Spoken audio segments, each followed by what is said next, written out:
Hi everyone. Today you're here with another episode of Youth Sri LankaNZ.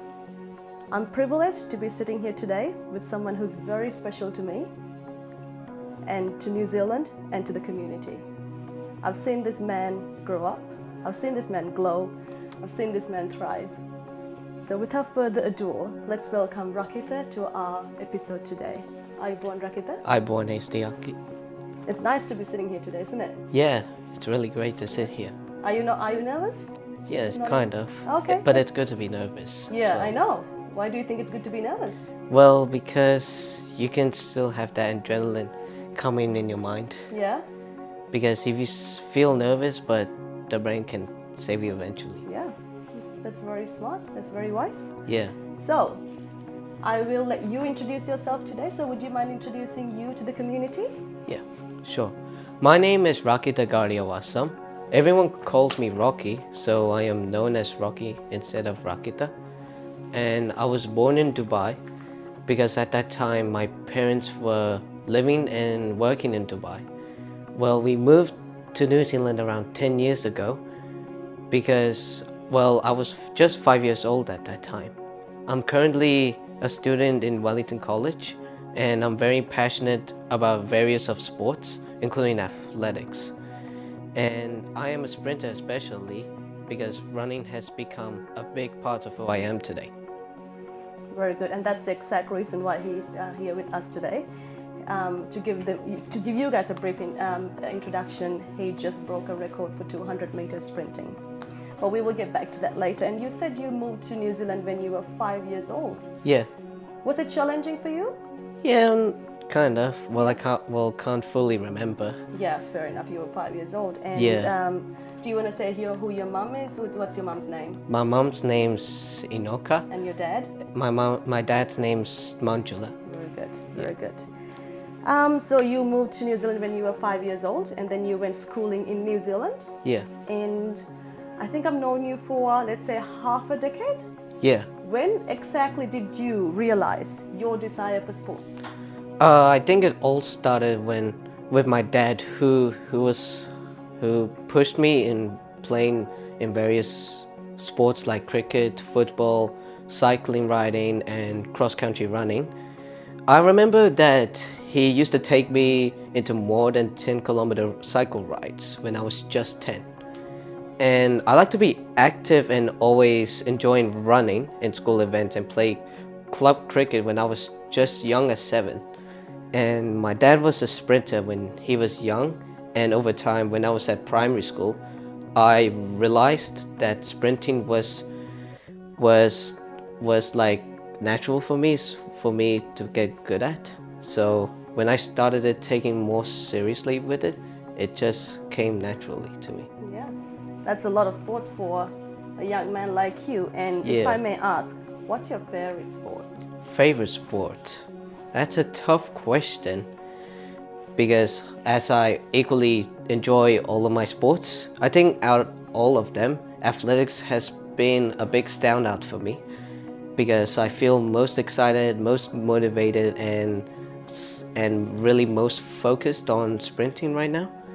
And I love the intensity of running. It's fast, it's competitive, and it pushes you to be the best version of yourself. And it is tough to do the 100 and 200 meter sprints and to break records because I will have to train for long hours. Yeah. Sometimes in high winds, rain, and very rough weather. Yeah. But it is equally rewarding because that I was able to win many medals for my school. Yes. And in national level There's a few of them, are they? Yeah, both of them were club and college and school. And competing in national level events and ranking amongst the fastest under 15 boys in New Zealand right now. That's amazing coming from a young man like you. And you said a couple of things there which really caught the attention of, I think, the viewers, me. You said even in tough weather you had to go through training. Yeah. Even you were 10, you had to go on 10-kilometer bike rides, and of course your parents are the ones who were behind this and pushing you to your best capabilities and extending your capabilities. What do you see as the sportsmanship? So you see the dedication, I can see the dedication that you put in, the discipline and everything. Do you want to talk a bit about that? Sure. It's because when I train in like harsh weather, I don't care about the weather because I have to be, it's all about consistency as well. Because even though it's just hot weather, even though it's just cold weather, I still train and treating nature as just the same as anyone else as well. That's wonderful. I struggle myself to go to work if it's raining. Yeah. But you, on the other hand, went out there despite the weather because your love for sports, and then you said consistency for a sportsmanship matters, and definitely it does. You show discipline, you show dedication, Yeah. and you show consistency, which is what led you to get these amazing medals, and there are more, which is in the bag, which we couldn't fit here. Yeah. And the recent record that you broke in the middle is not here, but there's a lot more, and this is the outcome of the dedication and the great sportsmanship. Yeah? Very good. And if I may ask, if you can describe a little bit about the story behind your success. The story behind my success, well, it's all about consistency, hard work, discipline, and gain support from your family and coaches, as they're the ones to support you as well. That's very good. And when you said family, of course I know Inoka auntie and Manjula uncle personally. They both are full-time, they work full-time, but they still dedicate the time of their life to take you to practice. Doesn't matter in the mornings, sometimes in the weekends, and they love you so much. Yeah. And when you said coaching, I remember you said one time your first coach was Enchiaki, is that right? His name is Chaitana. Chaitana, yes, sorry. Enchi is her nickname, the Chaitana. She was also a good athlete in the Sri Lankan Community and in Wellington, yeah? So she also gave you the support. So reminding and giving thanks to Chaitana and Angi as well while we are here. And I've also played sports when I was in high school, but I was not as consistent as you, I must say. I think as a sportsmanship, you need to, as a sportsman, you need to look after your diet, your exercise, your fitness, and everything. And that is not easy. If you see a cake, I want to eat it, and I do. That's my part. That's my bad part. But you don't. You are very, what do you say? You're very mindful about what you do to your body, the fitness and everything, and that's something that I really admire about you. Yeah. As a sportsman, it's not just about winning. Sometimes there are tough situations where no matter how hard we train, no matter how consistent we are, there are times that we don't always win. And our teachers and everyone said it's not just about winning, it's about participating. Are there any times that you felt a bit defeated or like that you lost something?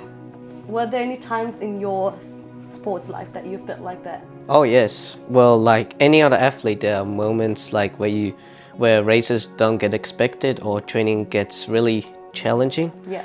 These moments can be disappointing and embarrassing, but they're also part of the sporting nature and the journey.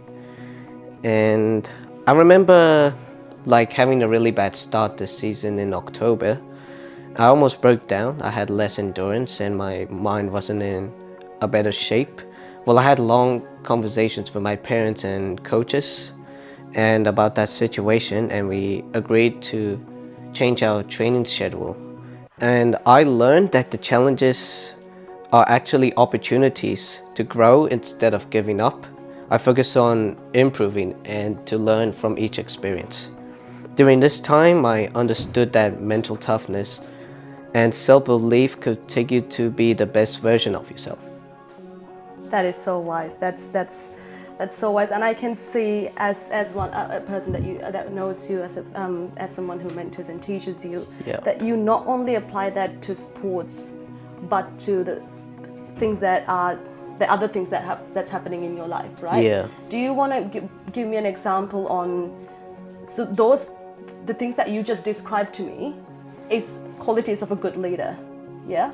Yeah. What is your view on leadership? What can you say about youth leadership? To me, leadership is setting like a positive example. It means like working hard, showing respect, and supporting your teammates, and encouraging younger athletes to believe in themselves. And having a thicker skin, as you said, and not getting affected by anything, and seeing downfalls as opportunities to grow. Yeah. If I may ask, you are under 15 years Yeah. old. This is so wise words coming from a 15-year-old, and even as someone who's in mid-20s, I even struggle to understand these things. And that is why I really admire you as a person, as a sportsman, as a student.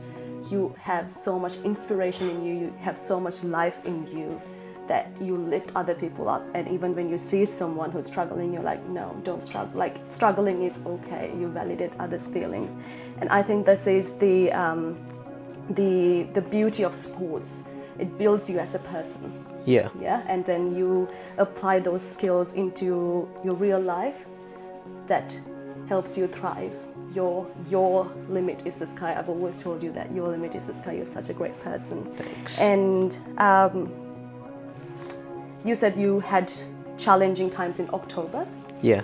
How did you overcome this and reach to a record-breaking athlete in Wellington? Starting to train properly as well. Try to be training consistent, listening, even though some embarrassing things could happen. Embarrassing things and disappointing things could try to take you up in an outstanding level if you treat it and take it as an opportunity as well. That's so good. That's so good. And we are very limited with the time, so we'll just, even though I can talk to you for a long time, but because we have very limited time, I have another 3 small questions for you. Yes. What advice would you give someone who's younger than you or who's trying to become a good sportsman, for Anangi and Mali who's in our community, or someone else who's listening to this episode? My advice to anyone that is younger than me is to believe, like self-belief in yourself and never give up. But success can take time and consistent hard work and patience, and stay disciplined, listen to your coaches, and most importantly, enjoy what you do in life. I recently read a book called Ikigai that is on Japanese lifestyle living, and when you said, Oh yeah. love everything you do, that is a concept where books are being written. Yeah. So I hope you understand how wise you are. And what do you think about getting, I see you being involved in not just sports but other community activities as well. First, how do you find time, and what do you think about community in general? Just describe. So I find community in general and taking time as well, minutes can take up to, well, it could take time. Yeah. Because the body needs balance as well. Yes, exactly. That is what I wanted. Yeah. You always talk about life balance, and you balance your studies really well. You balance sports really well, and you balance community really, really well. Yeah. And you're not just good at sports. There's one more thing, or actually more things that he's good at, but something that I really admire. Do you know what that is? Studies, I'm pretty sure. Studies, definitely, but one more thing. Singing? Yes. Yeah. Yeah. He's such a good singer. And is that one of your hobbies? Yeah. It's even great to the brain as well, and physically good as well. Very good, very good. And do you have any other hobbies? Of course, cycling. Yeah. Very good, very good. And I think that's a wrap. Unless is there anything that you want to say to someone who's listening to this episode? Yeah. Yeah, very good, very good. And thank you so much for joining us today, Yes. despite your training schedule. It was very hard to find time, and thank you so much for joining with us today and sharing your wiseness with our Sri Lankan community and for anyone who's listening to this episode. So thank you so much, Rocky, for coming. Thank you. Thank you to everyone, and thank you Hesadi, for interviewing me. Thank you very much. Thank you.